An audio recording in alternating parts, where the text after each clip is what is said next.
कि ये सब प्रोटेस्ट कोई फॉरेन पावर फंड भी कर रही है। अचानक से शेख हसीना को हर तरफ से डिक्टेटर ये बुलाना स्टार्ट कर दिया। मुजीबुर रहमान जिनके अंडर बांग्लादेश को आज़ादी मिली थी, उनके पुतले तोड़े जा रहे हैं। Welcome back to my channel. कैसे हैं आप लोग? I hope you all are doing great. Bangladesh से एक बड़ी खबर लेके आई हूँ। बहुत ही शॉकिंग न्यूज आई है बांग्लादेश से। हमारे पड़ोसी देश बांग्लादेश से तख्ता पलट हो चुका है एंड शेख हसीना ने रिजाइन कर दिया है एंड वहाँ की आर्मी ने जो है सत्ता को अपने हाथों में ले लिया है। तो बहुत ही शॉकिंग न्यूज़ है ये एंड बहुत टाइम से वहाँ पे प्रोटेस्ट वगैरह चल रहे थे, लेकिन वो कोटा सिस्टम के लिए चल रहे थे जो कि सुप्रीम कोर्ट ने वहाँ पे सॉल्व कर भी दिया था, लेकिन फिर भी ये प्रोटेस्ट नहीं रुके एंड इन प्रोटेस्ट ने ऐसा रूप धारण कर लिया कि बांग्लादेश की एक्स पीएम अब कही जाने वाली शेख हसीना को वहाँ से भागना पड़ा। वो दिल्ली आई हैं। आइए देखते हैं पूरा रिपोर्ट क्या है, इसके पीछे कारण क्या है, क्यों ऐसा हुआ एंड क्यों तख्ता पलट हो गया, क्यों शेख हसीना को भागना पड़ा एंड क्यों ऐसी चीजें बांग्लादेश के अंदर अचानक से होनी स्टार्ट हो गई है, या फिर ये प्री प्लान्ड है या फिर किसी और देश का इसमें हाथ है। ये सब कुछ जानने के लिए हमें पूरा वीडियो देखना पड़ेगा, तो पूरा वीडियो देखना। उसके बाद आपको जो समझ में आएगा आप कमेंट कर सकते हो। तो चलिए स्टार्ट करते हैं रिएक्शन को। ये वीडियो है स्टडी IQ IAS जो एग्जाम की तैयारी कराते हैं, ये क्या रीजंस बता रहे हैं, एक बार सुन लेते हैं। उसके बाद सारी बातें करेंगे। वीडियो के लास्ट में मैं बताऊंगी मेरा ओपिनियन क्या है इस पूरे मैटर को लेके। चैनल पे पहली बार आए हैं एंड इस तरह के रिएक्शन वीडियोस पसंद है आपको, eye opening reaction videos, blunt opinion वाली रिएक्शन वीडियोस, या फिर न्यूज के ऊपर जो कि अभी लेटेस्ट न्यूज वगैरह चलती है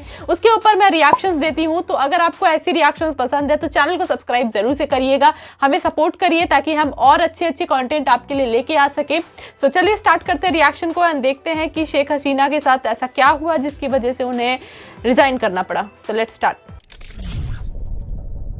ओके, प्रशांत धवन सर। नमस्कार, वेलकम टू स्टडी IQ। मैं हूं प्रशांत धवन। नाउ बहुत लंबे समय के प्रोटेस्ट के बाद फाइनली बांग्लादेश में तख्ता पलट हो चुका है। एज ऑफ नाउ बांग्लादेश की मिलिट्री ने ओवरटेक कर लिया है बांग्लादेश की सरकार को। जी हां, बांग्लादेश में इनकी जो प्रधानमंत्री थी शेख हसीना, इन्होंने आर्मी के प्रेशर के अंडर, आर्मी ने लिटरली शेख हसीना को ये कहा 45 मिनट का आपको टाइम दे रहे हैं, रिजाइन करो and get out of the country. Sheikh Hasina ने प्रेशर के अंडर यही किया, इन्होंने रिजाइन कर दिया और आज के समय ये सेफ्टी के लिए इंडिया आ चुकी हैं। हेलीकॉप्टर से इनको सेफली इंडिया लाया गया है और उसके बाद ये देखा गया कि बांग्लादेश के जो आर्मी चीफ है, इन्होंने पूरे देश को संबोधित किया और ये कहा I am in charge now. Bangladesh की आर्मी अब संभाल रही है यहाँ पे सिचुएशन, और पाकिस्तान वाला हाल है यहाँ पे भी कि बहुत ही जल्द एक इंटरिम सरकार बना दी जाएगी, but for the time being Waker uz Zaman ये है the most powerful man in Bangladesh. Sheikh Hasina को बिल्कुल पावर से हटा दिया गया है और अगेन ये बहुत जरा शॉकिंग है इंडिया के लिए। शेख हसीना एक बहुत ही फ्रेंडली लीडर थी फॉर इंडिया। बांग्लादेश इंडिया के जो फ्रेंडली रिलेशंस हैं उनमें आप कह सकते हैं शेख हसीना का क्रिटिकल रोल था। अब देखिए जो ये यहाँ पर आर्मी चीफ पावर में आ चुके हैं, क्या ये एंटी इंडिया होंगे, प्रो इंडिया होंगे, इनका स्टांस क्या होगा ये देखना होगा। बट मैं आपको ये बता दूं, इंडिया के आसपास आप देखो, म्यांमार में तख्ता पलट आर्मी ने कर लिया टेक ओवर, बांग्लादेश में तख्ता पलट, पाकिस्तान में देखिए कहने कोई डेमोक्रेसी है, पाकिस्तानी खुद कहेंगे कि आज के समय इनकी सरकार लिटरली इनकी आर्मी ही चला रही है। इंडिया में कैसे भी करके डेमोक्रेसी आज भी परसवेयर कर रही है। और मुझे पता है कि यहाँ पे आप में से कई लोगों का एक क्वेश्चन ये आएगा कि मगर बांग्लादेश में ये सब हो कैसे गया, सडनली आर्मी ने टेक ओवर क्यों कर लिया, इसका रीजन क्या है। सब कुछ मैं आपको समझाता हूं फ्रॉम द बिगिनिंग। देखो, हम लोग समझेंगे कि 2024 में शुरुआत से लेकर अभी तक, अब जो अगस्त का महीना चल रहा है, क्या क्या इवेंट हुए हैं, इससे आप काफी हद तक समझ पाएंगे कि यहाँ पर एक्चुअली हुआ क्या है। पहले तो देखो, बांग्लादेश में हुए चुनाव जनवरी 2024 में चुनावों का रिजल्ट आया और शेख हसीना चौथी बार बन गई बांग्लादेश की प्रधानमंत्री। नाउ जैसे ही इलेक्शन बांग्लादेश में हुए कंक्लूड, USA की तरफ से स्टेटमेंट आनी स्टार्ट हो गई कि बांग्लादेश के इलेक्शंस में हुई है धांधली। USA ने ये बात ओपनली बोली।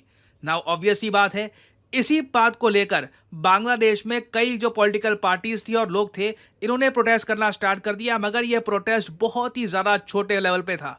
उसके बाद हमने ये देखा कि शेख हसीना ने एक हिंट ये दिया कि एक बड़े वेस्टर्न कंट्री ने इन पे दबाव डाला कि बांग्लादेश में हमको एक मिलिट्री बेस दे दो, अगर तुम नहीं दोगे तो बांग्लादेश और म्यांमार का हिस्सा तोड़ के एक नया देश बना दिया जाएगा। और आपको याद होगा मैंने स्टडी IQ पर इस टॉपिक से रिलेटेड 2 महीने पहले, एक्चुअली 2-3 महीने पहले एक वीडियो भी करी थी अपलोड कि USA will make a new country near India, Bangladesh PM shocking statement. क्योंकि बांग्लादेश की PM की जो स्टेटमेंट थी उसमें साफ लग रहा था कि ये US की तरफ संकेत कर रही है कि US ने बांग्लादेश की प्रधानमंत्री पे दबाव डाला कि हमको एक मिलिट्री बेस बनाने की परमिशन दे दो, नहीं तो आपको हम दिक्कत में डाल देंगे। ना इस वीडियो में मैंने आपको बता दिया था कि बांग्लादेश की प्रधानमंत्री ने एक बड़ा जोखिम उठाया है USA का हिंट भी देकर। देखो, पाकिस्तान में इमरान खान ने USA पर खूब आरोप लगाए, जो इमरान खान के साथ हुआ है आप सबने देखा है। शेख हसीना ने बस एक हिंट दिया, बाकी वर्ल्ड मीडिया अपने आप समझ गया कि US की यहाँ पर बात की जा रही है। बांग्लादेश के मीडिया ने भी इस पर बहुत लिखा कि क्या US ने दबाव डाला है शेख हसीना पर। यह इशू कुछ समय के लिए न्यूज़ में रहा और फिर अचानक से हम देखते हैं बांग्लादेश में लार्ज स्केल प्रोटेस्ट होने स्टार्ट हो जाते हैं रिजर्वेशन कोटा सिस्टम को लेकर। क्योंकि 5 जून मुझे लगा ही था बांग्लादेश कि का एक हाई कोर्ट बहुत ही ज्यादा अजीब काम करता है। देखो, बांग्लादेश में ना लंबे समय से एक इशू था आरक्षण का, रिजर्वेशन का। बांग्लादेश जैसे आप लोग जानते हैं 1971 में बना था और जिन लोगों ने बांग्लादेश की फाइट फॉर इंडिपेंडेंस में पार्टिसिपेट किया था, पाकिस्तान के अगेंस्ट जो लोग लड़े थे, उनके रिश्तेदारों को आज भी बांग्लादेश की सरकारी नौकरियों में 30% का कोटा मिलता है ना। बांग्लादेश में इस इशू को लेकर 2018 में प्रोटेस्ट हुए थे और उस वक्त लग रहा था कि ये इशू काफी हद तक यहीं पे समाप्त हो जाएगा, क्योंकि 2018 में ही ये 30% कोटा खत्म कर दिया गया था। मगर जून 5, 2024 को बांग्लादेश का एक हाई कोर्ट कहता है आप लोग वापस वो जो 30% कोटा है इसको रीइंस्टेट करिए। नाउ इस सब में शेख हसीना का कोई रोल नहीं है। एक हाई कोर्ट ने खुद ही ऑर्डर दे दिया कि वो कोटा वापस लेके आओ। लोग सड़कों पे उतर आए, बहुत सारे बांग्लादेशी स्टूडेंट्स सड़कों पे उतर आए और मास स्केल पर पूरे बांग्लादेश में प्रोटेस्ट होते हैं और लोग डिमांड करते हैं कि ये जो 30% कोटा है इसको हटाया जाए। और मैंने इस टॉपिक पर भी वीडियो करी थी अपलोड कि बांग्लादेश में लोग आरक्षण हटाने को प्रोटेस्ट कर रहे हैं, क्योंकि बांग्लादेश में जेन्युइनली आरक्षण बहुत सारा हो गया था। 10% आरक्षण बैकवर्ड डिस्ट्रिक्ट्स के लिए, वुमेन के लिए 10%, बेसिकली मेरिट पे नॉन कोटा जो सीट्स थी ये बस 44% बचती थी ना। ये इशू देखकर जल्दी से बांग्लादेश के सुप्रीम कोर्ट ने कहा कि बहुत सारा प्रोटेस्ट हो रहा है और बांग्लादेश के सुप्रीम कोर्ट ने मास स्केल पर कोटा हटा दिया और जो मेरिट बेस्ड यहाँ पे सिस्टम है ये 44% से बढ़कर 97% हो गया। मगर तब भी बांग्लादेश के प्रोटेस्ट नहीं रुकते। इस बार प्रोटेस्टर्स ओपनली डिमांड करते हैं कि शेख हसीना को हटाया जाए, जबकि आप देखो जो ये कोटा है ये वापस रीइंस्टेट करने का काम किया था हाई कोर्ट ने, सुप्रीम कोर्ट ने वापस कोटा हटा दिया। जुडिशरी का कोई यहाँ पर रोल है नहीं PM से, बट शेख हसीना को ब्लेम किया गया क्योंकि कई प्रोटेस्टर्स मारे गए थे। और इवेंचुअली देखो यहाँ पे मैं यही कहूँगा, बांग्लादेश में प्रोटेस्ट तो हो रहे थे बट कहीं ना कहीं कई रिपोर्ट्स ये भी पब्लिश हुई कि ये सब प्रोटेस्ट कोई फॉरेन पावर फंड भी कर रही है। अचानक से शेख हसीना को हर तरफ से डिक्टेटर ये बुलाना स्टार्ट कर दिया। और आज भी हम देख रहे हैं, जब मैं वीडियो रिकॉर्ड कर रहा हूँ, बांग्लादेश में जो ये तख्ता पलट हुआ है ना, उसके बाद बांग्लादेश की PM के जो पिता थे शेख मुजीबुर रहमान, जिनके अंडर बांग्लादेश को आज़ादी मिली थी, उनके पुतले तोड़े जा रहे हैं। अब यहाँ पर यह बात समझ नहीं आ रही कि शेख मुजीबुर रहमान, जिनकी वजह से पाकिस्तान से टूट के बना था बांग्लादेश, उनके पुतले क्यों तोड़े जाएंगे? उनके पुतलों का कोटा से क्या रिलेशन है? क्या हो रहा है? और उसके अलावा हमने ये भी देखा कि बांग्लादेश की PM का जो घर है वहां पर बहुत सारे जो प्रोटेस्टर्स हैं ये अंदर चले जाते हैं इस तरीके से। अब यहाँ पे आप देख पाओगे शेख हसीना, मैं कहूँगा जान बचाकर भागी हैं। ये सारे प्रोटेस्टर्स इस वक्त प्राइम मिनिस्टर और बांग्लादेश के जो रेजिडेंस है वहां पे पहुंच चुके हैं।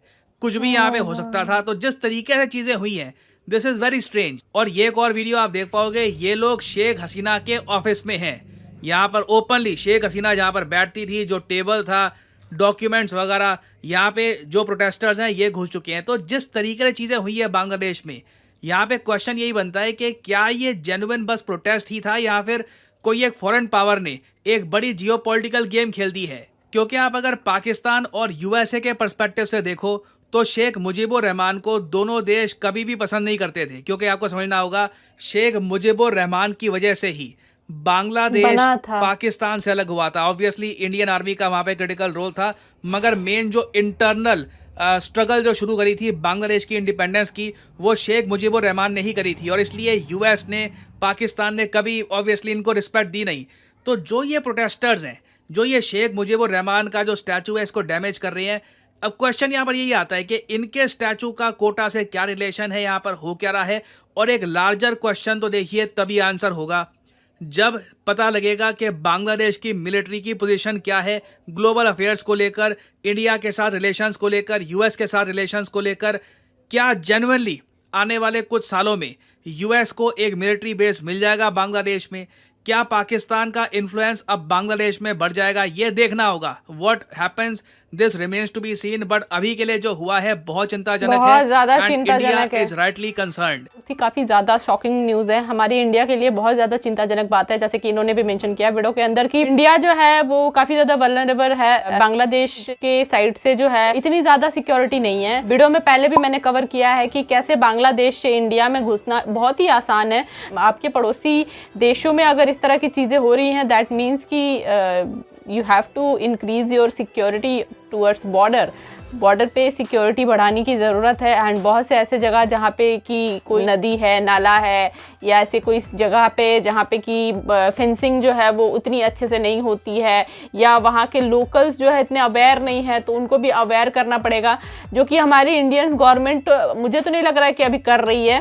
चीज़ें ना मतलब बहुत ज़्यादा टाइम नहीं लेंगी ये चीज़ें होने में, ये जो आना जाना है ना ये सब होने में बहुत ज़्यादा टाइम नहीं लेगा, ये बहुत फास्ट होगा। एंड इतनी ज़्यादा स्केल में ये चीज़ें होंगी कि आगे चल के वो संभालना मुश्किल हो जाएगा। एंड म्यांमार की बात कही, म्यांमार में भी तख्ता पलट हो गया है एंड आर्मी ने टेक ओवर कर लिया है। पाकिस्तान में तो ऑलरेडी आर्मी ने टेक ओवर कर रखा है, बस खाली नाम के लिए PMC बनाते रहते हैं सब। मैंने जब ध्रुव राठी की वीडियो पे रिएक्शन करा था ना, तो उस टाइम पे ध्रुव राठी ने भी अपने वीडियो में शेख हसीना को डिक्टेटर कहा था। ये भी कहा था दैट कि लोग उनको कह रहे हैं डिक्टेटर, एंड वो जो है इस तरह के स्टेटमेंट देती हैं, तो स्टेटमेंट जो है वो एक PM को शूट नहीं करता है एंड काइंड ऑफ ऐसे। तो इंडियन पर्सपेक्टिव से वो कभी भी बात नहीं करते हैं। इंडिया का भला सोचने वाले लोग जो है इस तरह की बातें नहीं करेंगे। तो इंडियन पर्सपेक्टिव से शेख हसीना जो थी वो बहुत ही ज़्यादा अच्छी PM थी। वो इंडिया के साथ काफ़ी फ्रेंडली थी, काफ़ी अच्छे से सारी चीज़ों को मैनेज करती थी एंड काफ़ी अच्छे तरीके से हमारे रिलेशनशिप जो थे, व्यापार हो चाहे वो किसी तरह का भी रिलेशन हो, तो वो चीज़ें काफ़ी अच्छे से ग्रो हो रही थी, जा रही थी, आ रही थी। लेकिन अभी जो है वो अगर मिलिट्री के हाथ में है तो मिलिट्री कितना ज़्यादा इंडिया से फ्रेंडली रहेगी, नहीं रहेगी, जैसे कि इन्होंने भी वीडियो में मेंशन करा, तो वो चीज़ जो है वो काफ़ी ज़्यादा मायने रखती है। ध्रुव राठी की वीडियो जब रिएक्शन करी थी तभी मैंने ये वीडियो में मेंशन कर दिया था कि मुझे नहीं लगता है कि ये प्रोटेस्ट जो है वो सिर्फ रिजर्वेशन के लिए हो रहा है। मुझे ऐसा लग रहा है कि इसके पीछे बहुत सारे रीजंस हो सकते हैं। ध्रुव राठी ने अपने वीडियो में भी मेंशन करा था कि इंडिया के जो न्यूज़ रिपोर्टर्स है, जो गोदी मीडिया जो है वो ऐसे ऐसे न्यूज़ फैला रही है कि बांग्लादेश में जो भी हो रहा है प्रोटेस्ट उसमें बाहरी देशों का फंडिंग भी है। इन लोगों को भाई क्या ही बोला जाए, ऐसी टाइप की वीडियो बनाई थी। तो उस पॉइंट पे मैंने बोला था दैट कि मुझे भी ऐसा लगता है कि इसमें यूएस का बड़ा हाथ हो सकता है, क्योंकि वहाँ पे जो है वो चाहता है कि एक मिलिट्री बेस बनाना एंड एक कंट्री अपना एक चाहता है, लेकिन वहाँ पे शेख हसीना जो है वो आड़े आ रही थी उनके। आई थिंक उन्होंने उस चीज़ को टैकल किया है एंड मुझे भी ऐसा फील हो रहा है दैट कि इतना कुछ और इतने कम टाइम में हो जाना कहीं ना कहीं ये इस तरफ इशारा कर रहा है कि यहाँ पे एक बड़ी कंट्री का इन्वॉल्वमेंट है, बहुत बड़ी फंडिंग का भी इन्वॉल्वमेंट है। तो आपको क्या लगता है इस पूरे मामले पे, आपका क्या थॉट है, कमेंट करके जरूर से बताइएगा। बाकी अगर आपको ये वीडियो अच्छी लगी, कंटेंट से आपको थोड़ी सी भी क्वालिटी प्रोवाइड हुई होगी, तो वीडियो को लाइक जरूर करिएगा एंड दोस्तों के साथ शेयर जरूर करिएगा, दोस्तों के पास जरूर भेजिएगा एंड उनको भी दिखाइएगा दैट कि हमारे पड़ोसी देश बांग्लादेश में किस तरह से तख्ता पलट हुआ है, कौन कौन से रीजंस हो सकते हैं, क्यों शेख हसीना भाग के इंडिया पे आई है, किस तरह से हम इंडियंस को जो है वो चौकन्ना हो जाना चाहिए इस वक्त तक, एंड हमारी सरकार को भी जो है वो एक्शन मोड में आ जाना चाहिए इस वक्त तक। मुझे तो लगता है अगर नहीं आई तो बहुत ही ज़्यादा बुरा हो सकता है। तो चलिए मैं इस वीडियो को एंड करूंगी, मिलूंगी मैं आप लोगों से नेक्स्ट रिएक्शन में। तब तक के लिए thanks for watching my video guys, bye bye.